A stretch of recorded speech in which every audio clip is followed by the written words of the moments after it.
Good evening, everyone. Welcome to the Infowars Nightly News. I'm Darrin McBreen. It is Wednesday, January 8th, 2014. And here's a quick look at what's coming up.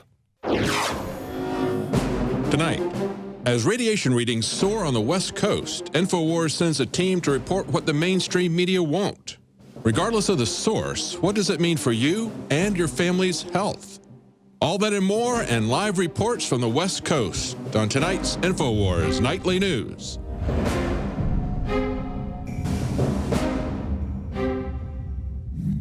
Well, by now, I'm sure you've all seen the viral video on YouTube where a citizen journalist took his Geiger counter to a beach in San Francisco and recorded background radiation over 5 times the safe level. Days after the YouTube video emerged, health officials in San Mateo County confirmed the spike. However, they dismissed the possibility that the high levels of radiation are linked to Fukushima radiation reaching the West Coast.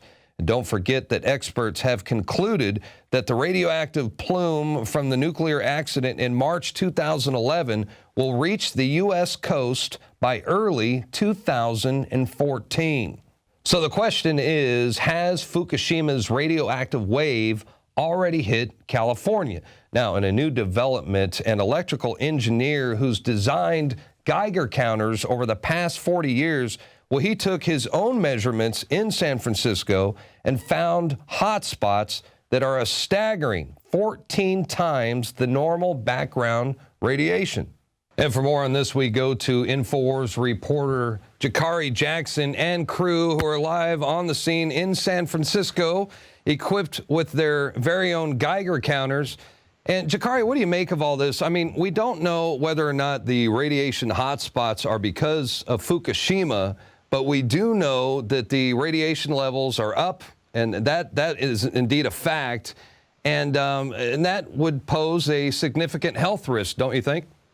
Oh, definitely so. And you said it so beautifully, so poignantly, because even if we don't know this is from Fukushima, if it's naturally occurring, it's still way higher than what it normally should be. And Darrin, I just want to direct your attention briefly to the beautiful Golden Gate Bridge that's standing right here behind me. It is absolutely beautiful. We have our crew down there on the rocks. They're doing their various readings at this moment. And from what I'm told, Adon, we still have 15 microrens. Is that correct? 15 microrens. And also, what's the CPMs?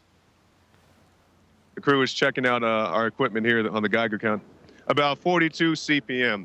And you guys can go to Paul Joseph Watson's article for what all those facts and figures mean. But Darrin, yes, this is something that people need to know about. As beautiful as this day is, there's definitely a health risk associated that's going on these various beaches. Not so much here, but in the other area that we were at earlier today, we definitely saw some high numbers there. Now, I want to talk about the guy who designed his own Geiger counters over the past 40 years. Because he says he's never seen anything quite like this. He's very alarmed by the measurements that were recently taken. He's even warned everybody to stay away from the beach. Meanwhile, authorities are telling people that it's completely harmless. And, we've been lied to before. I just want to know, do you trust the authorities, Jakari, when they say that there's nothing to worry about right now? Well, if you think back, Darrin, on 9/11, they said the dust was safe to breathe. That was the EPA. Then it came out, obviously, that was not the case. Many people came down with many illnesses from the 9/11 dust. And I can't say that's exactly what's going on here, but, take it with a grain of salt. They say it's okay. Well, maybe it's okay for a little bit. You don't want to spend all your time out here swimming in it. Definitely not. And I definitely want anybody who's in this area to take that into account before they go jump in these waters.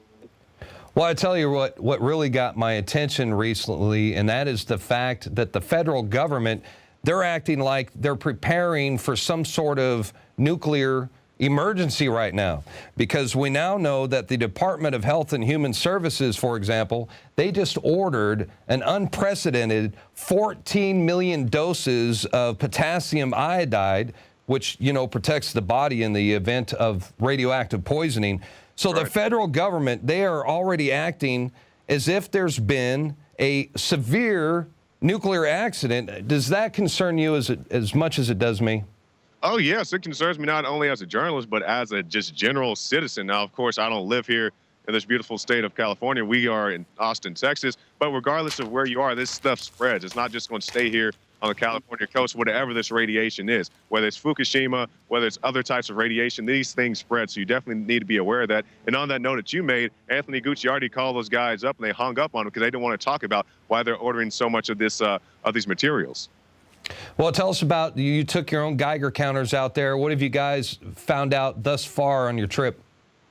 Well, the first place we went where the YouTube was, the viral YouTube video, that was the highest levels, when we have a video out, or it will be out shortly on Infowars.com and also on the Alex Jones YouTube page. But they're not as high, but it's still things to be concerned about, and we'll continue moving, Darren. I want to tell you a little bit about what we have planned. We're going to move completely up the coast. We're going to move pretty far here tonight, and we'll see you guys tomorrow, and also all the way up into Washington. So we're going to be going to various power plants, various beaches, and different locations to give you guys the best readings. What's your final destination? Where does the road trip end? We're going to go up to Seattle, then fly back down to Southern California. I think we're going to hit LA and a few other spots around there, and end in San Diego, then come back. And we will continue to get updates from Jakari Jackson and the crew as they continue to travel up the Pacific coast and investigate what's really going on with the alarming radiation spikes that are occurring all throughout that area. Now be sure to check in with Infowars.com and listen to the Alex Jones Show this week and next for continued updates. By the way, just got word from the Japanese Ministry of the Environment. They are actually considering a citywide evacuation near Fukushima as thyroid cancer rates among Japanese children in the area have finally reached epidemic levels. We're going to take a quick break. The Infowars Nightly News. We'll be right back.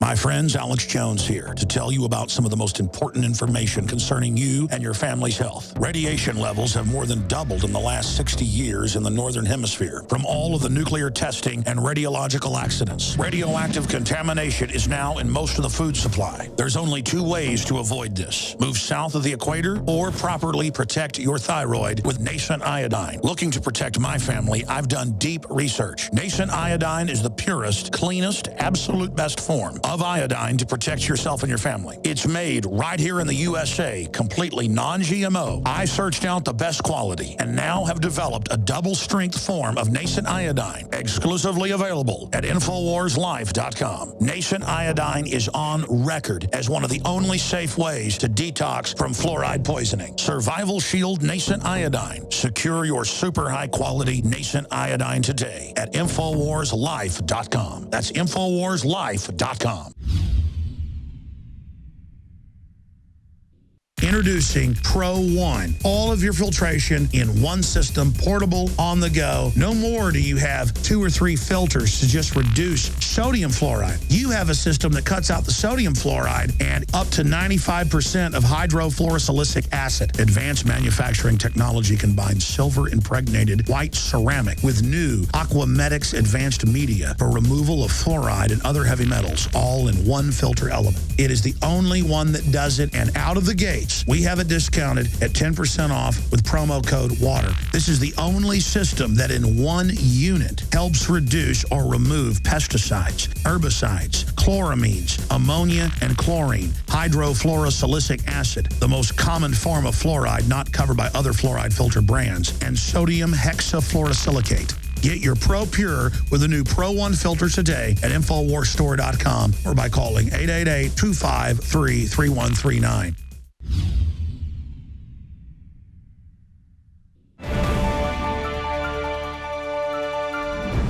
Welcome back to the teleprompter-free Infowars Nightly News. Up next, we have a special report from David Knight, who wants to know who is really in control of the presidential puppet, who is Barack Hussein Obama. Everyone's talking about Michael Bay's meltdown at the Consumer Electronics Show. He abruptly walked off stage when his teleprompter failed. Hollywood is a place that creates a viewer escape. And what I try to do is, as a director, I try to The type is all off, sorry, but I'll just wing this. Tell us what you think. Yeah, excuse me, I'm sorry. I'm sorry. Now, he's a director, he's not a professional presenter or an actor, and it doesn't really matter to anybody other than Samsung that failed, but it matters very much if our political leaders are reading off of a script. All politicians have used teleprompters from time to time, but Obama has become so dependent on them that when there's a failure, like there was with Michael Bay, Obama becomes speechless. Oh, goodness. Yeah, the president needs, I don't know if he hasn't, he always needs the script in his hands or in front of him. Like what we have right here. Right. Obama's speeches are controlled events, and that control flows through the teleprompter. Well, I think a lot of the problem he had today was the late afternoon sun in Berlin, I think, ruined his use of the teleprompters. And so his usual dramatic wind-up was ruined. I think he was really struggling with the text there. Obama's public persona is so controlled that he won't even address a group of elementary students without a teleprompter. Well, it's nice to see everybody. Take it away. I am pleased to be joined today by my outstanding education secretary, Arnie Duncan, at Graham Road Elementary School. What's troubling about teleprompters and Obama is that it shows he's a tightly controlled actor. We know that Michael Bay was reading a script to sell Samsung products, but who are the corporate sponsors who are writing Obama's teleprompter script? Who's really in control of this puppet? It is wonderful to see all of you, and I want to thank everybody who's here. I think there's only one problem, and that is that my remarks are not sitting here. People, you know, things by Friday afternoon, things get a little challenged. We don't use teleprompters here at Infowars. My take is going to be different from other reporters, even from Alex's take on some issues. And we want to be honest and transparent with you, unlike our teleprompter president. I know that uninsured Americans All right, we're going to take a quick break, but when we come back, Jakari Jackson sits down and talks with Fast and Furious victim Ian Garland, and he tells his amazing story about his abuse at the hands of the federal government. Trust me, you don't want to miss this one. The Infowars Nightly News will return right after this, so stick around.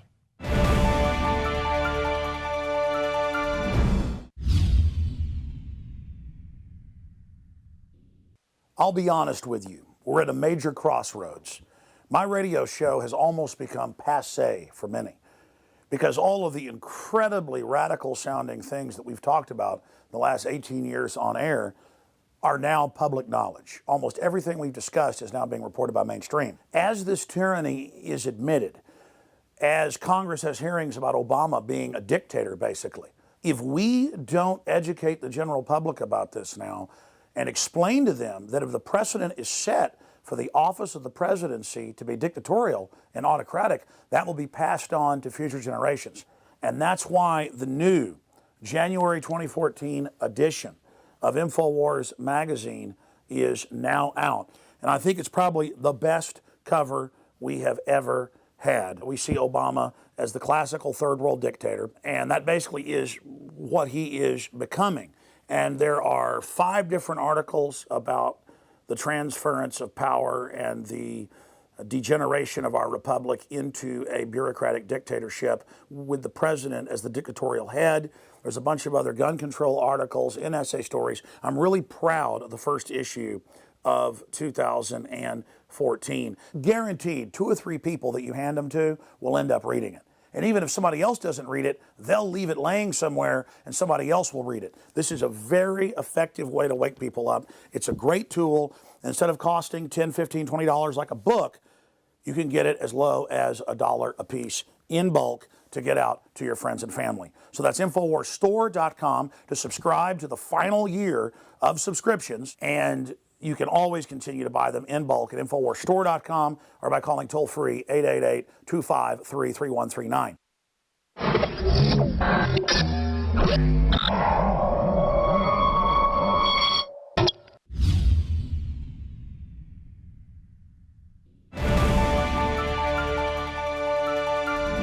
And welcome back.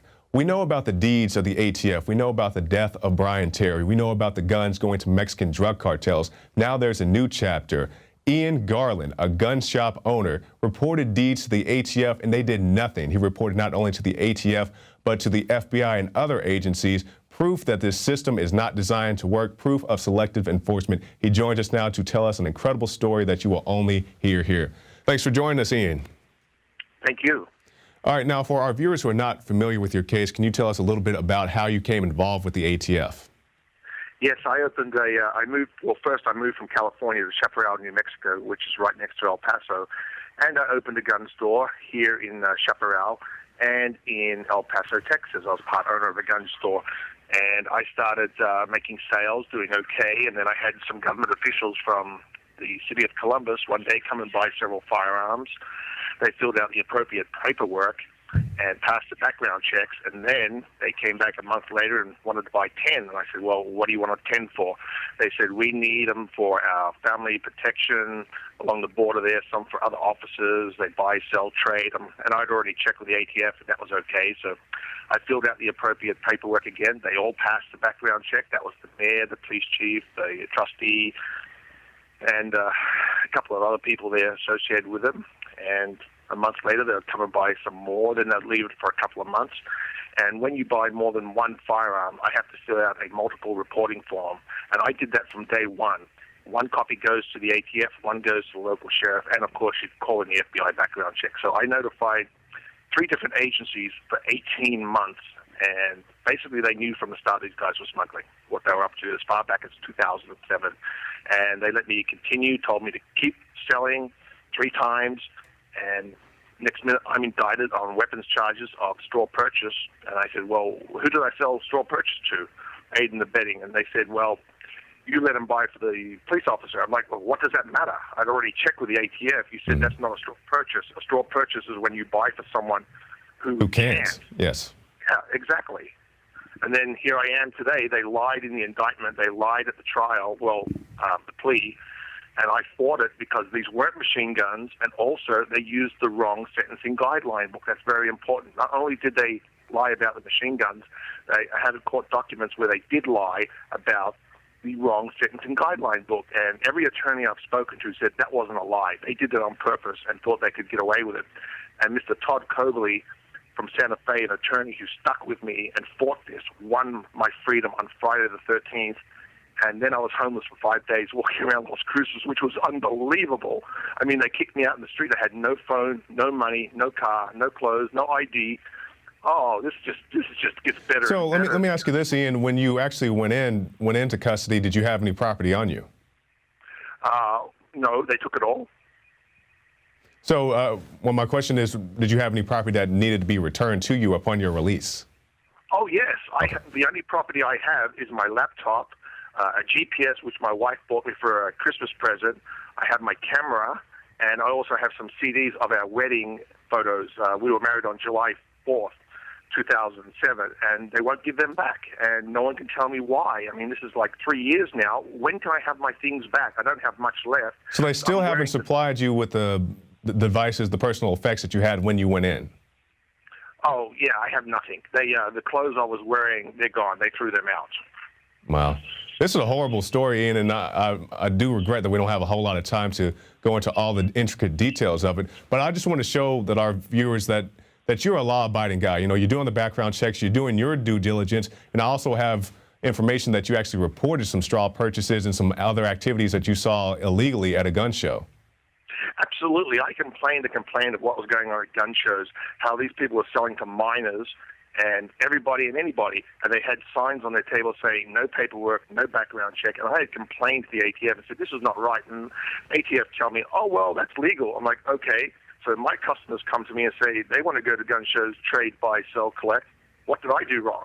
Mm-hmm. That's exactly right. Now, Ian, we know about straw purchases. We know about private gun sales. Can you explain to us the difference between having a background check with the purchase of a firearm versus with the illegal activity that you witnessed?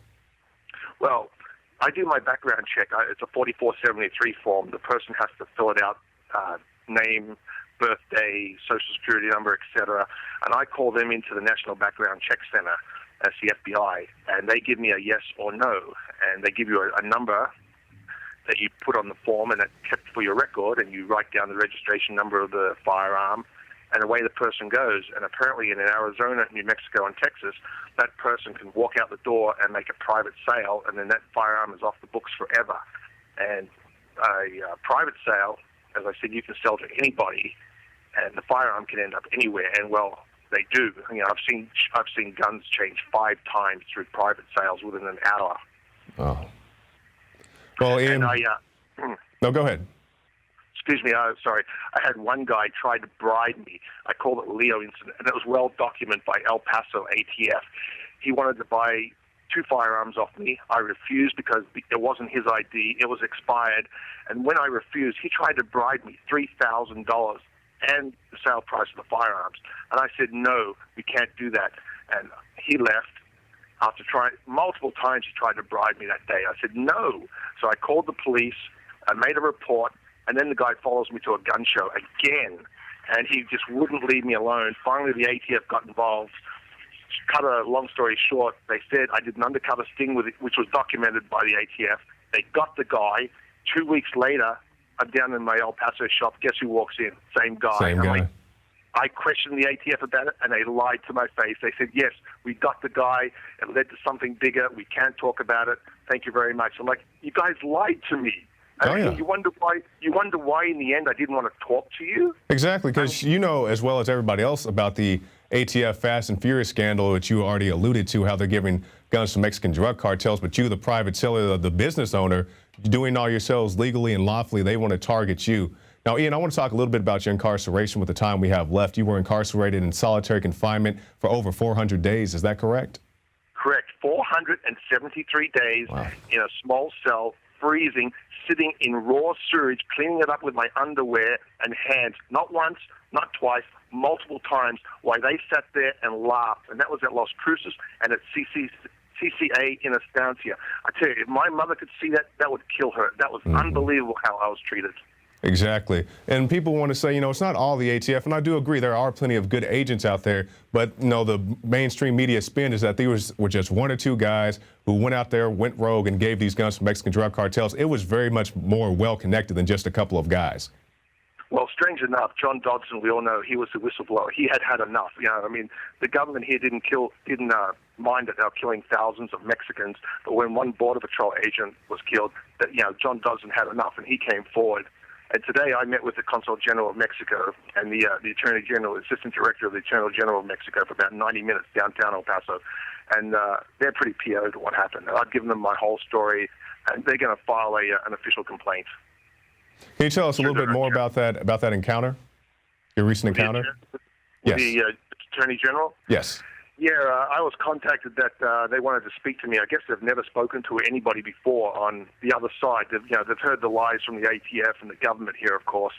And they were just amazed about the private sales, the straw purchase, how many firearms actually went to Mexico, how many times I was told to keep selling, with another gun dealer here in El Paso, by the way. And that gun dealer looked at me and said, well, if they tell us to keep selling, it must be okay. And he was just amazed. And he's got my whole story. They're going to get back to me, and this is going to go to the head office of Mexico, their highest department, so he tells me. They're pretty PO'd of what happened, I mean, how the guns went to Mexico. They were very interested in how the trace information works, and he said, well, when you put the gun on the form and it goes out the door and that guy sells it privately, what happens then? I said, well, yeah, it's gone. He said, yeah, so it's gone, and how do you trace it? You can't. I mean, you know, they can go find that gun and go back to the original purchaser and say, hey, well, I sold it at a gun show 2 years ago, and that person sold it to someone else, and there's no trace information. I even asked the ATF about that. I said, well, that's pointless. They said, well, yeah, we can't do anything about it because that's legal. Okay, if my customers did that, what did I do wrong? What I did wrong was sell to these people that they knew were smuggling for 18 months and then try to make me a scapegoat because it makes them look pretty bad with egg on their face when I was notifying 3 different departments, 3 different law enforcement departments. Exactly. Exactly. And if nothing else, they have to say, well, we're not even paying attention to the paperwork that comes in. Oh, God. You can't believe what happened. I had a guy steal 2 rifles. I found the guy, and... How did you find him? Oh, yeah, this story is amazing. I mean, I swear to God, he had a temporary printout. from DMV, which I can take. He had a checkbook that matched, and he was doing the background check, so I'm kind of comfortable with that. 2 weeks later, check bounces. I go to that address, non-existent, phone's gone. I go to El Paso PD. They won't help me. I go to ATF. They don't want to do anything about it. It's just like, too bad, you lost the rifles. I go to Otero County Sheriff's Department. They put them on the database. I wouldn't let the thing go. I went down to DMV in Texas, and I asked them, I said, look, I need to speak to a trooper. A trooper came out, and guess what? He was my customer, one of my customers. I didn't know he was a trooper. So he says, come in the back here. And we went over the paperwork, all the ID information I had. He pulled the guy up. It was a white guy in Garland, Texas. The guy who stole from me was black. On the form 4473, one of the things you have to mark down is race. So when I gave the white guy's details and said black, how did that not red flag? That is very much a red flag. I don't know how they... And then it gets better. I wouldn't let it go. Finally, the ATF come around and asked me about it. I'm saying, oh, now you're interested after I'm doing all the footwork? A month later, I get a call from a guy who used to work with law enforcement in California. He says, did you lose 2 rifles, black guy, fake ID? I'm like, well, yeah. Well, there's a guy at my neighbor's right now, and the way they're talking about it, it has to be you. And I couldn't get over there. He says, don't worry, I'll see what I can do. A week later, he sends me a photo of the guy, his real name, a photo of his car with the license plate. I run down to the ATF. I'm like, okay, we got the guy. Get my rifles back.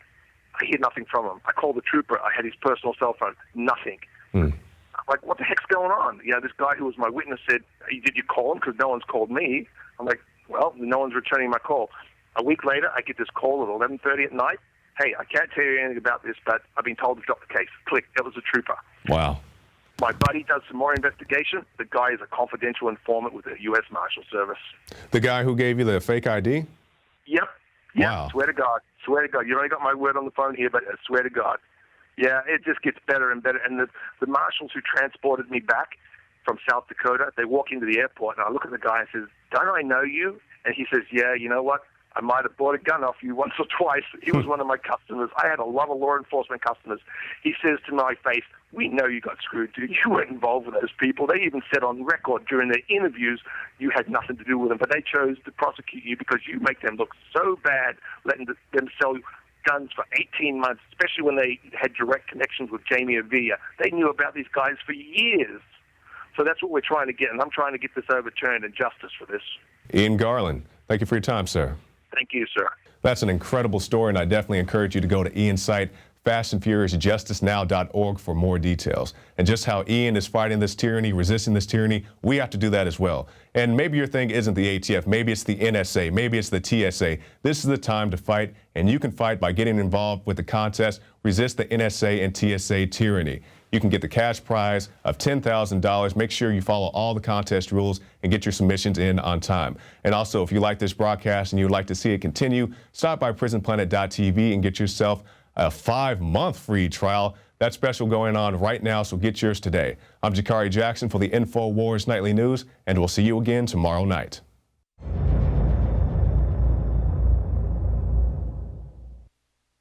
Now you can watch The Alex Jones Show live as it happens at Infowars.com/show. You'll find links to all of our content there and a free 15-day trial for Prison Planet TV. More than 60 movies and documentaries all in one place at Infowars.com/show.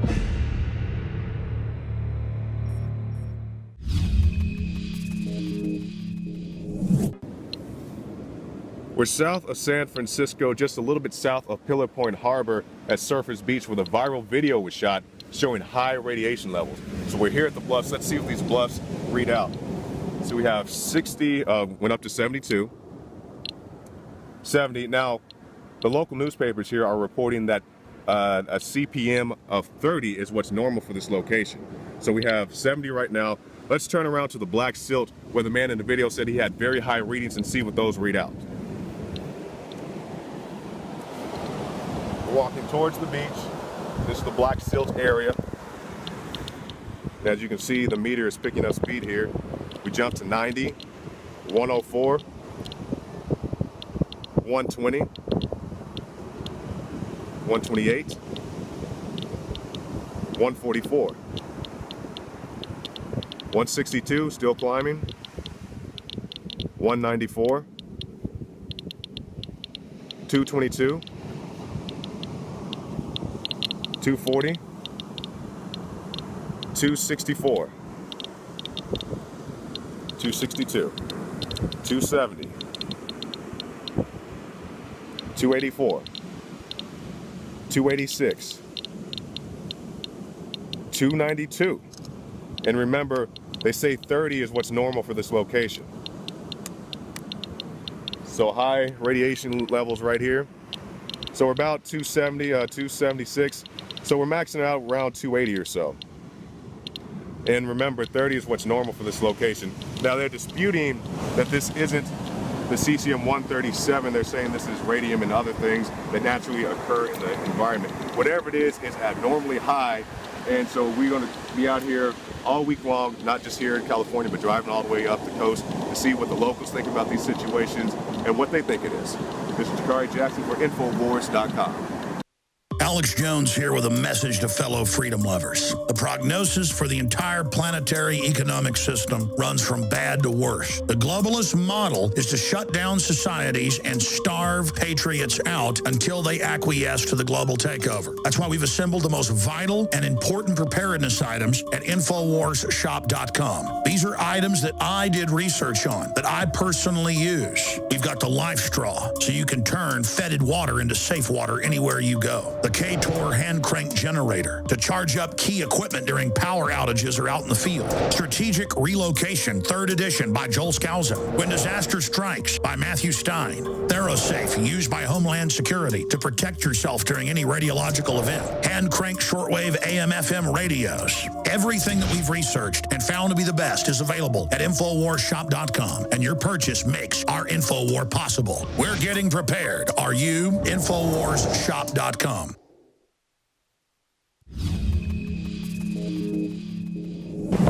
We're here due southwest of San Francisco on what the locals refer to as Surface Beach. Now what brought us out here is that a citizen journalist came out here with his professional grade Geiger counter and found radiation levels 10 times higher than what's normal for this area.